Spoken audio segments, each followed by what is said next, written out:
So, it's been a while. I got caught up with other things that I wanted to do, and then I found myself unable to really work on any video for the channel. I don't know fully what happened, but I'm sorry for not making many videos. Do know that I was thoroughly pestered by Kat over this inability of mine. However, I want to come back with a smaller video that I am not going to have on Patreon. Just here and immediately public, because it's not one I expect to do well. It's very much because I want to do this video. So, a couple years ago, I covered a little animation called Hanako, made by an in-between animator for Monoka Magica and Bakemonogatari, among other things. It was weird, but for something done by one man, it was still kinda nice to see. And that was that. The site I used for anime didn't show me any others, until a few weeks ago when it dropped quite a bit of other small animated projects. Two of them really stood out to me, and that's what I want to cover. I'm sure you're asking why. Well, probably not, but I'm going to give my reasons anyway. I think it is actually important to cover these smaller projects or series.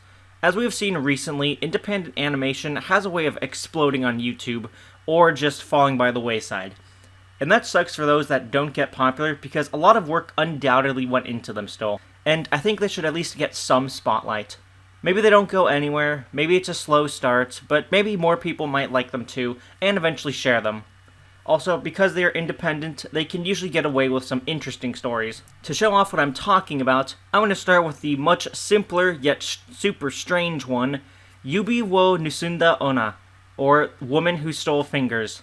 This one is a little over 4 minutes long and directed by Saori Shiroki, who has two other projects to her name, one being a music video for the song Monotonous Purgatory by Matryoshka, and another short animation called Yoru no Hi. Even after a couple of seconds of viewing, she definitely has an interesting style. It's very creepy with how things look, move, and linger. No wonder the genre it's in is avant-garde. We open up on a boy reading by himself in a rather simple house.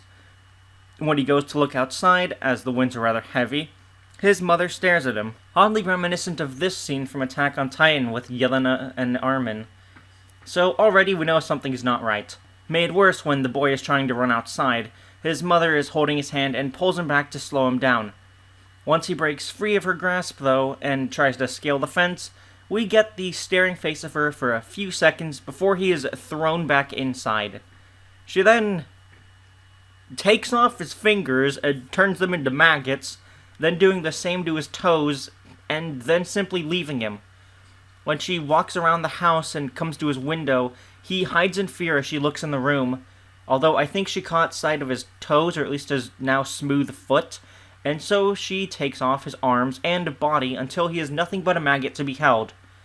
And that's it. So, it's pretty obvious what this story is about. A very controlling mother. She is always trying to keep an eye on her son for what are definitely maybe good intentions of keeping him safe, but doing so in a way that restricts him and is tantamount to abuse. The best scene to show this is when she lets him outside and he runs off, almost injuring himself by going over the fence. The mother's face is filled with horror, but I think it can be read in two different ways. The first is that she is worried about her son simply falling to his death, and then overcorrecting by trying to keep him inside for his safety. The other reading is that she is breaking into anger as her son has acted against her so brazenly, which leads to the next scene that is an amazing shot. The big open room, but the focus is on the boy cowering in the corner as his mom is blocking the path. Really emphasizes how much he fears her and her suppression of him. As for the maggot thing, I guess it's part of how she might view him, as something that can't do anything on its own because it's in the early stages of development. I also hope the loss of his digits is a metaphorical thing for him, feeling like he can't move around her, and not a strange but literal showing of her maybe injuring his hands and legs so he can't leave. Overall, I did like this one. It is really creepy in every single way. Facial expressions are incredible, the animation is stylized and pretty great for the most part, and the sound design was superb. I do recommend this. I mean, really, how can I not? It's 4 minutes long. You can easily watch this. As for the other one, Anemone, it has an interesting director, Junichi Yamamoto.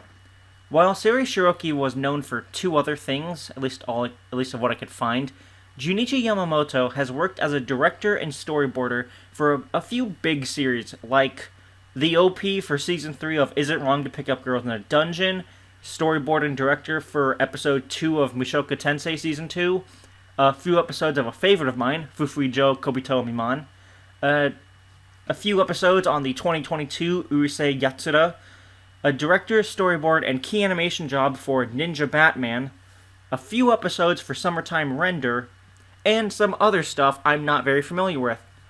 As big as this list is, all the series I have actually named came after Anemone, as this short was back in 2011, when he was doing other ONAs, or original net animations. So this can be seen as something that may have actually helped him to get some of these feature jobs. With that out of the way though, it's actually time to cover Anemone. Opening on a beautiful shot of an upside-down woman opening her eyes to find out that the entire world is strange. It's gray, has strange or broken architecture, has people in suits wearing masks, while she is the only character in color, but not the only thing. Stopping at a bus bench, she meets with a strange yellow rabbit who offers out a stopwatch. When she touches it, time turns back and she's in her childhood home, with everything much brighter, colored, and also not upside down. We then get an amazing POV shot of her younger self taking her back through the home and to their bedroom. She's then given anemone seeds and taken back to the gray world by the rabbit. But she drops the seeds and transforms this world of gray into an upright field of flowers, filling it with color and bringing a smile to her face. She again touches the watch, and instead finds herself on a rooftop, but steps down from it, feeling the wind for a little and smiling. And that's the end of that. Now, first off, the art. This one is beautiful from start to finish.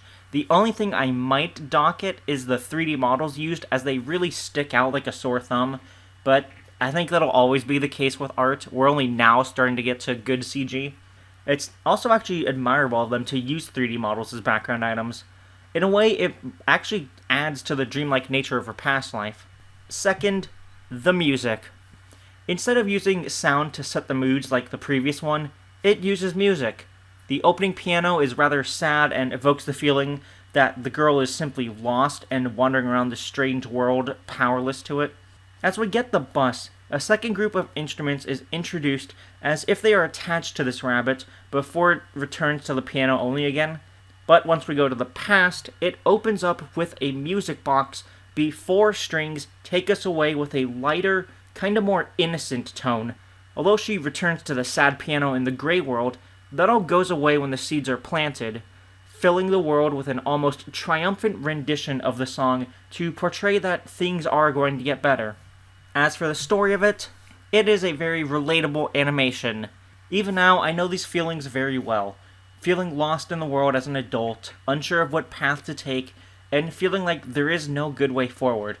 It's so confusing, and like the world we once knew as kids has simply flipped on its head. And like her, the past is a place to feel safe and happy, that everything back then was good and clear as a child. With such feelings evident throughout, it is easy to see why she was on the rooftop in the first place. But sometimes, rediscovering a part of you can give you hope that things can still be better, or that the world is even beautiful when you take some time for yourself. I honestly love this short animation, and I am glad I watched it. I do of course recommend it, as again, it's like 5 minutes long, but it is also just a beautiful story. No scores this time though. Even if I might have given one for Hanako, I think that a score isn't as important for these independent projects as opposed to a proper television show or movie. Instead, I just purely want to share these in hopes that more people see them. Hope you've enjoyed this video, despite it being a bit different from what we usually cover, and hope you have a good day. Bye-bye.